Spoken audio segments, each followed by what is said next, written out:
Hello and welcome back to my nail corner. Thanks for being here today. I have some of the new Triple D colors to share with you guys today. This is Misty, Mauve, Plum Crazy, and Confident. And as soon as I saw them, I knew that they would make the perfect gradient mani. So that is what we're going to be doing today. Hopefully you guys can't hear the air conditioner in the background, but it's just too hot not to have it on. So sorry about that. Here in the Pacific Northwest, I'm a little bit of a sissy when it comes to the heat. I grew up on the East Coast and you'd think I'd be more tolerant, but I've become accustomed to the Pacific Northwest. So when we hit 90, my air conditioning is going on regardless. Anyway, I am going to get into my basic application here, and then we are going to do some vertical ombreing with these solid colors. I really love the way this turned out, and you'll see when we get to the ombre how well these colors blended together. They were really like having three shades of the same tone purple, and so that was really fun to work with. And it was one of those manis that I did because I thought the colors would be great together, but I didn't think I'd love it on my nails, and then I fell in love with it. I loved these tones and they worked really well with my olive skin tone. If you have olive skin, you know that some colors just don't go with your skin. I guess that's true of every skin tone, but I'm just familiar with mine. So these warmer tones just work for olive skin tones. I don't really wear cool toned colors very well. So I'm going to work my way through this basic application of the solid fingers that I'm doing, and then I'm going to pop back in and talk to you about vertical ombres.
Alright, so there I have my solid fingers done, and I'm going to come back and ombre on my ring finger and my index finger.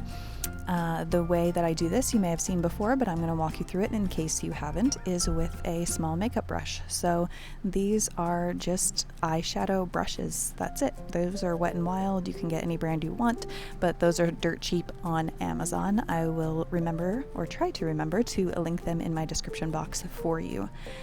You can get fluffier brushes, but I find that these are much easier to control, especially when doing solids. So you just do that. You pick up the powder with the brush and start to tap it on the side of your nail and work your way towards the middle, and then switch to the other color.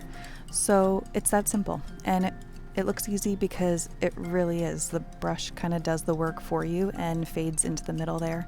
The second color is even easier because you're just covering up what hasn't been covered.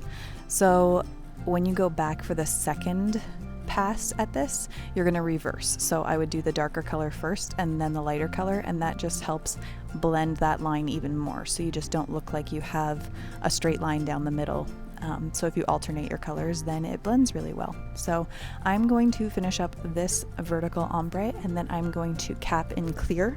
If you do any kind of design on your nail, I recommend doing a dip in clear afterwards, and that just protects that design from being buffed off when you're filing your nails. Honestly, I've gotten in the habit of capping everything in clear, even if I just do a solid color, because I've come across colors that when you start buffing, it kind of burns the color and you get kind of a marbling look. And if you're not going for that in your mani, then that can be quite frustrating. So I've just gotten in the habit of doing a clear dip over everything. So 2 dips of the color in most cases. Some colors, if they're still looking a little bit sheer, then I'll do a 3rd one, but most cases 2 of a color will be opaque, and then you do a clear dip over top, and that's just going to protect it from being messed up by your filing and buffing or your e-file, whatever you're using. So as I said, I'm going to finish this up in clear cap, and then I'll be back to wrap this up.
As you guys saw, I used Triple D Dips liquids in this mani. You've seen me use them before.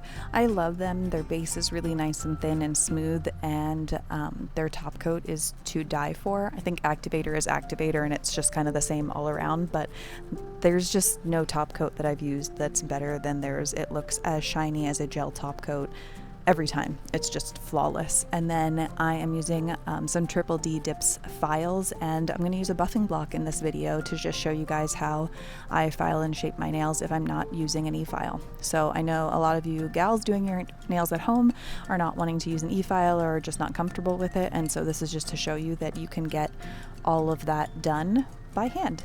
You can tell that the Triple D Dips hand file is very similar to the Macart one that I've used. That's 100 and then 180 grit on the other side, and you would think that that's just universal, like the Macart one, because it's the same grit, that it would work the same. But honestly, and it overall it does, but what I noticed is the coarser side of the Macart grit, it's too coarse for my liking, so I don't use it. I use just the 180 grit side.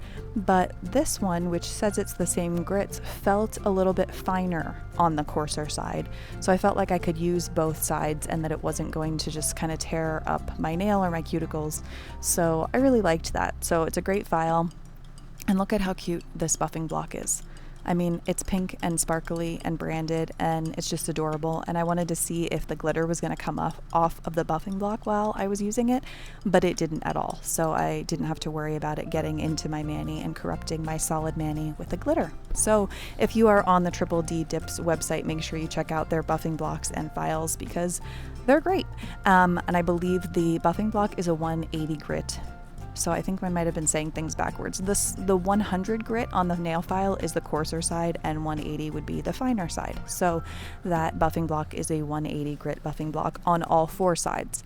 So it's not like the ones that you're going to use one side of it and then never use the other sides. So that's handy.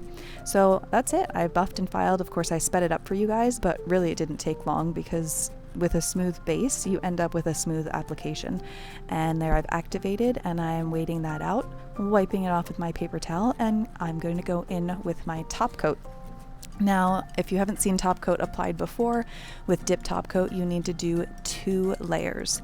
So your first one is 2 to 3 quick swipes over the nail, and then you come back around a second time with a more thorough coat. And with that one, you can do almost as many strokes as you'd like to just get a smooth coverage. But with that first one, it just needs to be 2 to 3 quick swipes. And then as you can see, you should wipe your brush on a paper towel before putting it back into the bottle, because you don't want to get any activator residue back into your top coat, because that can contaminate your top coat and make it get kind of stringy and gunky, and nobody has time for that. So this is my more thorough coat of top coat, and like I said, the shine is unbeatable. The Triple D Dips top coat is super user friendly. I'm not like setting a timer or doing anything like that. I just let my activator set, wipe it off with a paper towel, and then go right in with my top coat. And you get this glossy, beautiful shine every time. I was a little careless with this mani, I'm not gonna lie. I didn't walk over and wash my hands after I buffed and filed, and I recommend doing that. I did notice I had a little bit of texture on a couple of nails, and that was due to my carelessness. I always go over and rinse with water after I buff and file, and like I said, I was lazy and I didn't do it. So make sure you wash. It is an important step. And now I am going in and finishing this mani like I always do with my Candi Skincare Cuticle Oil. If you hadn't noticed, down in my description box, I now have a discount code for you guys with Candi Skincare, and it is Kate15 for 15% off at Candi Skincare. They not only have cuticle oil, they have stuff for your hair, all different like beard oils. Go check it out. Make sure you place an order. Thanks for joining me. I hope you guys have a great day, and I will see you in my next video. Bye now.